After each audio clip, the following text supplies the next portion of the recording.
दोस्तों, बहू बेटी और Z5 के इस एपिसोड में आप सभी का स्वागत है। शायरों ने हार मान ली।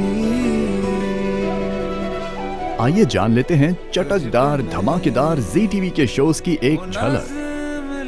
तो चलिए शुरू करते हैं नई धारावाहिक गंगा माई की बेटियां के साथ।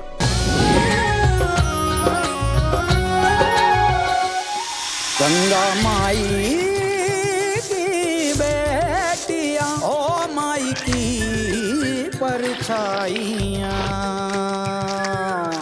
साड़ी चूड़ी। गंगा माई की बेटियां कहानी है गंगा माई और उनकी 3 बेटियों की, जो आध्यात्मिक नगरी वाराणसी में बसे हैं। गंगा माई एक दृढ़ महिला है, जिसे बेटा ना होने के कारण उसके पति ने त्याग दिया है। सामाजिक कलंक को चुनौती देने के लिए दृढ़ संकल्पित गंगा माई अपनी 3 बेटियां सहाना, स्नेहा और सोनी का पालन पोषण गर्व, शक्ति और अटूट प्रेम के साथ करती है। गंगा एक छोटा सा ढाबा चलाकर अपनी बेटियों संग अपना जीविकोपार्जन करती है। जैसे जैसे बेटियां बड़ी होती हैं, वैसे वैसे हर एक को अपने अपने संघर्षों का सामना करना पड़ता है। कोई बात नहीं, उठा दीजिए। बड़ी सहाना पारिवारिक जिम्मेदारियों को अपने कंधों पर उठाती है। मझली स्नेहा साहसी और न्यायप्रिय है, और छोटी सोनी अपने आसपास की चुनौतियों को समझकर उनका हाथ बटाती है। जी हाँ, आपका। वो तो हम भूल ही गए थे। कोई बात नहीं चाचा, सोनी को यहाँ पर हिसाब याद रखने के लिए बिठाया। लाइए। तीनों बहनों को कभी कभी भारी चुनौतियों का सामना भी करना पड़ता है, जिसका मुकाबला वो डट कर करती हैं। हमने तो पहले ही कहा था, पर कोई बात नहीं, एक और ले आइए गर्मा गर्म, ताकि शरीर का सारा सिस्टम ससुरा गर्म हो जाए।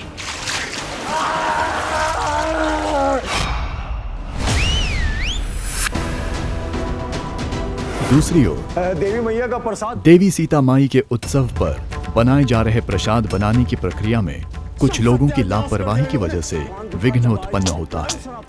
चप्पल पहन के प्रसाद बना रहे। अरे ये अब पवित्र प्रसाद हम सीता मैया को कैसे अर्पित करेंगे मास्टर जी? अब कोई उपाय है? तभी गंगा माई की रसोई को याद किया जाता है। गंगा माई की रसोई।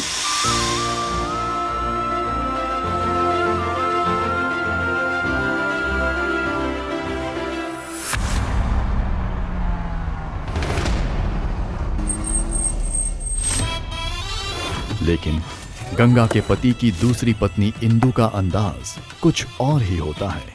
ए काली हाँ दीदी, तुम जाके ना एक काम कर दो, लाउड स्पीकर में ना जाके अनाउंस करवा दो। गांव में अपने दिखावे के जरिए धौंस जमाए रखने की वो हरदम कोशिश में लगी रहती हैं। सीता मैया का श्रृंगार इंदु रानी जी करेंगी और भोग इंदु रानी जी के हाथ से चढ़ेगा। ओ गंगा माई की बेटियां, एक और गंगा बड़ी लगन से सीता मैया का प्रसाद बनाने में जुट जाती है।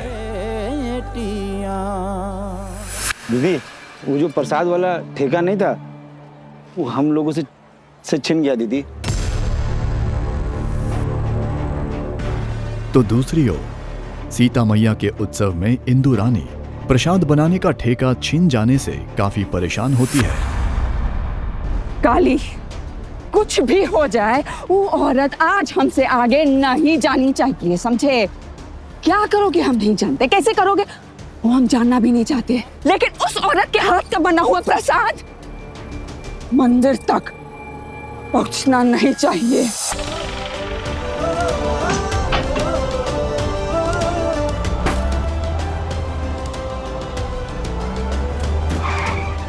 पंडित जी, आपको प्रसाद चाहिए था ना?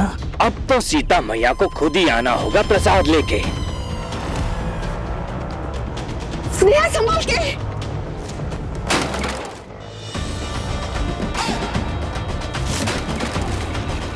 दीदी, हम कहा कह रहे हैं कि हम अभी अनाउंसमेंट करा देते हैं कि आज सीता मैया का भोग नहीं लगेगा, और इसका पूरा जिम्मेदारी पंडित। इंदु रानी इस व्यवस्था का सारा इल्जाम पंडित जी पर डालकर अपने अहम को शांत करने की कोशिश करती है।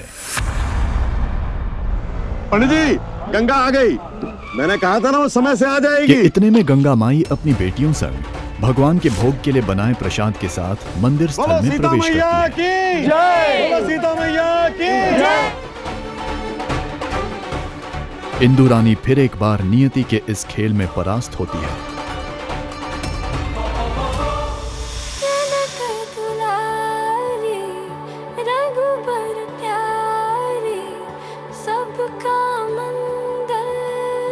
गंगा माई अपनी बेटियों के साथ मिलकर बड़ी लगन और भक्ति भाव से नवमी के पावन अवसर पर सीता मैया की पूजा करती हैं।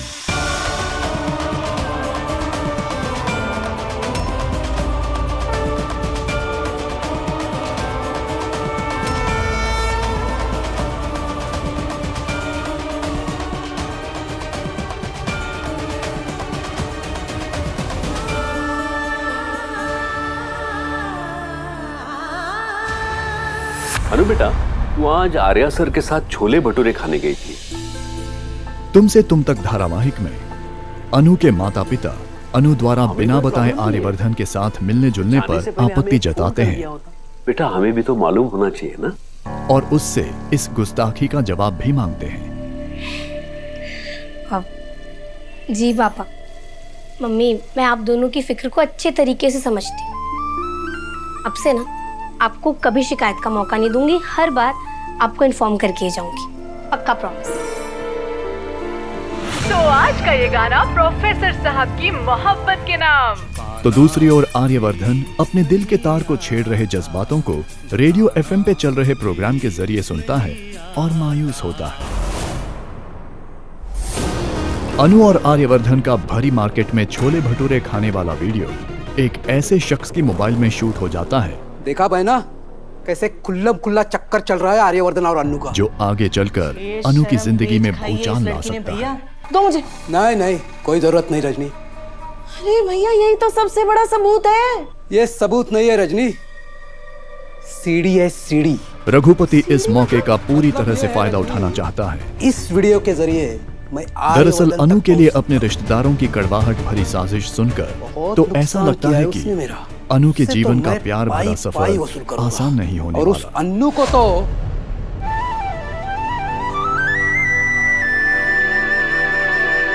Good morning sir. Good morning sir. Sir आज कुछ अलग लग रहा है ना?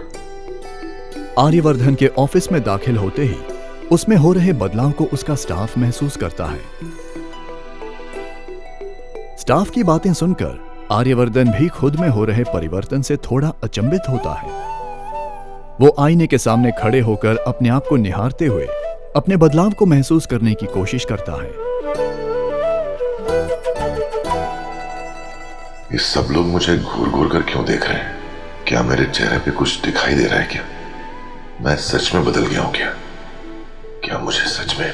चेहरा तो दिल का आईना होता है, आज नहीं तो कल ये आपकी फीलिंग्स बयां कर ही देगा। दिल से जो आवाज आती है ना, वो कभी गलत नहीं होती। इसलिए प्लीज सर, अपनी इस दिल की आवाज को दबाना बंद कीजिए और सच को एक्सेप्ट कर लीजिए। हेलो सर, अभी 3 बजे कॉन्फ्रेंस है जिसमें रवि जी एंड बाकी सारे इन्वेस्टर्स आएंगे। उसके बाद आपकी एक और मीटिंग है एंड आफ्टर दैट आपकी CM मैम के साथ मीटिंग है। मीरा आर्यवर्धन को उसका डेली शेड्यूल बताने की कोशिश करती है, पर आर्यवर्धन को पूरी तरह से अनु की याद में खोया देखकर वो नाराज हो जाती है। सरु धारावाहिक अब काफी रोमांचक मोड़ पर आ चुका है, जहां एक तरफ कामिनी अपनी पोती अनिका को बजाज खानदान की असली वारिस मानकर जश्न मनाते दिखाई देती है, तो दूसरी ओर दादू सरू को अपना असली वारिस मानते हुए भी अपनी मजबूर हालात के आगे बेबस होते हैं। और ना मैं बता सकता हूँ।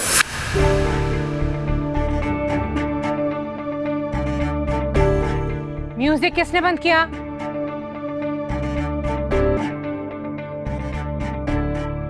गणपति बाप्पा, गणपति बाप्पा। तभी अचानक कामिनी और अनिका के रंग में भंग पड़ जाता है, जब ढोल ताशे के गजर में गणपति बाप्पा के जय जयकार के नारे लगते हैं और इन्हीं नारों के बीच गणपति बाप्पा का आगमन होता है वो भी सरू के साथ।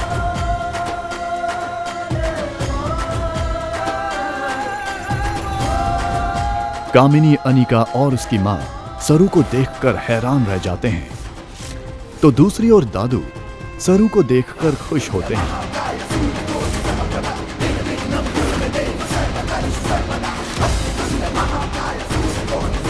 गणपति बाप्पा, गणपति बाप्पा, गणपति बाप्पा। Stop it! अनिका सरू के बदले तेवर देखकर उसे नीचा दिखाने के लिए उसका सामना करती है। निकल यहाँ से। तमीज बेच खाई है क्या अनिका?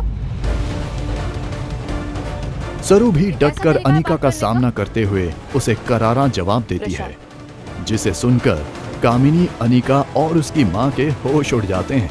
तेरी औकात क्या है? है कौन तू? मैं कौन हूँ? मैं सरू उर्फ सरस्वती बजाज। क्या सबूत है तुम्हारे पास कि सरोजा तुम्हारी माँ है? है? कोई सबूत तुम्हारे पास? बोलो। सबूत? हाँ। अनिका की माँ सरू से सरोजा की बेटी होने का सबूत मांगती है।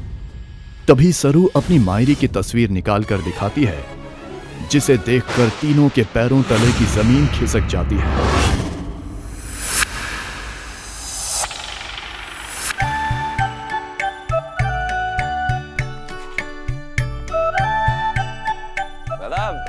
वसुधा में देव और वसु की लव स्टोरी अविनाश की पत्नी दिव्या को पता चल जाती है, तो वो अपने देवर की खिंचाई करते हुए उसकी लव स्टोरी को और बढ़ावा देते हुए सपोर्ट करती है।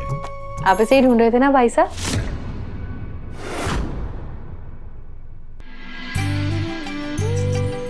हमारे को पता है देव सर, आप भी हमारे से प्रेम करें। और यहाँ दूसरी ओर वसु अपने देव सर की यादों में खोई अपने आप से बातें करते हुए अपने दिल को बहलाती है। मोगरे की वसु देव सर, इतनी आसानी से नहीं मानूंगी। देव भी चुपके से अपने प्यार को देखकर सामने होते हुए भी उसके ख्यालों में खो जाता है। वसु, मैं तुमसे बहुत प्यार करता हूँ। आखिरकार जो होना होता है वही होता है। दरअसल ख्यालों में ही देव वसु के सामने अपने दिल का इजहार करता है।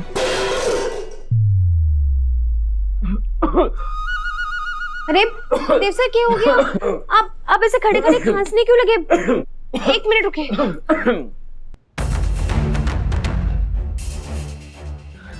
देव सर लीजिए पानी, पीजिए ना।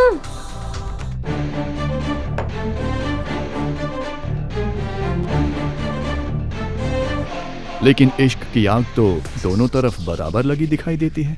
देव सर, आप कुछ कहने आए थे? प्रेम तो चीज ही ऐसी हो गई है देव सर, वहां आप खोए खोए से हैं और यहाँ आपकी वसु। ले जा रहे हो? मैं कहीं नहीं जाऊंगी, मैं कहीं नहीं जाऊंगी। जाने अनजाने हम मिलेंगे। शारदा बुआ की असलियत सामने आने के बाद उसे जेल की सलाखों के पीछे जाना पड़ता है।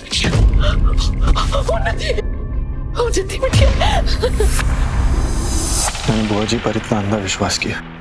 रीत और आप सबका बहुत दिल दुखाया। राघव रीत और उसके परिवार से शारदा बुआ के किए कारनामों की माफी मांगने रीत के घर पहुंचता है। मैं बताता हूँ, वो मेरे पापा की तस्वीर है। तभी ध्रुव राघव से अपने पापा का बदला लेने के लिए उसे उनके फोटो के सामने अपना नाक रगड़कर माफी मांगने के लिए कहता है। तो मैं ये करूंगा। बिना किसी हिचकिचाहट और बिना किसी संकोच के राघव तुरंत ध्रुव की बात मान जाता है। आज मुझे मत रोको। राघव, आपको ऐसा करने की जरूरत नहीं है। रीत अपने भाई और पति राघव के बीच अक्सर उसे ऐसा करने से रोकने की कोशिश करती है, लेकिन राघव उसकी बात को नजरअंदाज करते हुए ध्रुव और रीत के पापा के फोटो के सामने अपना नाक रगड़ता है।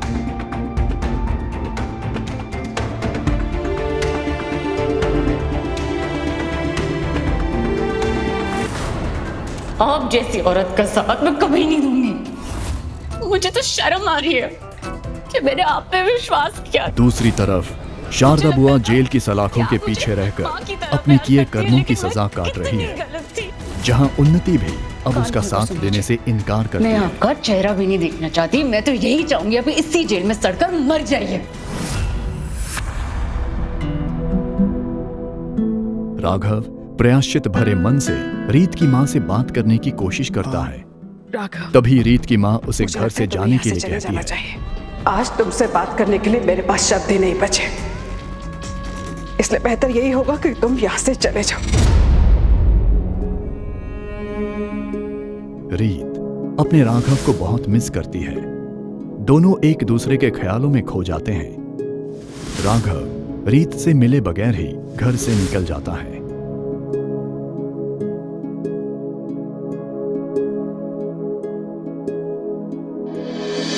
तो दोस्तों आज के लिए बस इतना ही। इन शोज के पूरे एपिसोड्स देखने हो तो सब्सक्राइब कीजिए ZEE5 ऐप, वो भी बिल्कुल फ्री, क्योंकि ZEE5 पर है अपनी भाषा और अपनी कहानियां।